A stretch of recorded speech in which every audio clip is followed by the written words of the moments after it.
一个统计，对台湾学生的创业差不多将3%做了商品化，以下唔系按困难的。由台科大来教育联合设立的网络平台酷点教展，系全台湾头一家跨境教育电子商务平台。有教育出钱，还提供经验，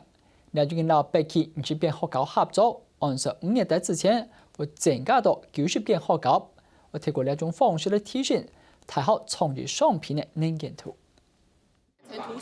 本來係味道記錄一家新鮮的策劃，大幫酷點教研平台同業者技術合作，來做接待規劃的枕頭、卡邦的同 T 恤，喺啲平台放內賣，來提升學生作品的經濟價值。因為我當初畫這些，其實都只是單純就是發洩自己個人的情感啊，自己很傷心的事情，我完全沒有想過後面會有什麼，其實都是當下完成，然後自己很開心的愉悅就好了。所以我變成商品，就是完全是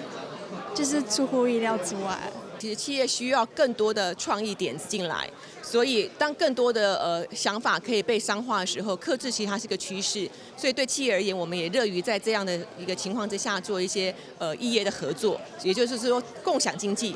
資源共享，然後分工合作。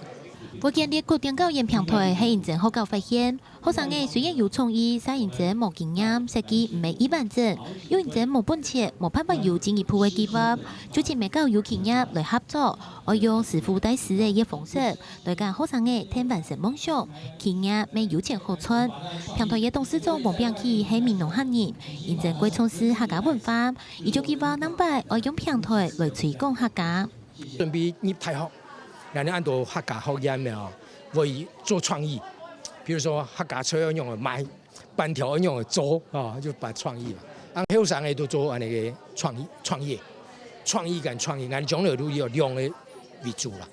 文創商品係客家產業嘅一體類型，客家文創產業加上會遇到嘅困難，就會愛控制生產嘅量。不過等科技進步，生產嘅本錢就會降低幾多，安尼客家文創就會韓國成功。也喺平台未成立嘅政府館同合美會文化部也得來合作，愛用網絡平台嘅特性，愛商品喺國際化有韓國多人看到，安尼就做得對台灣出發，更創意帶到全世界。客家新聞長尊陳欣怡特別報道。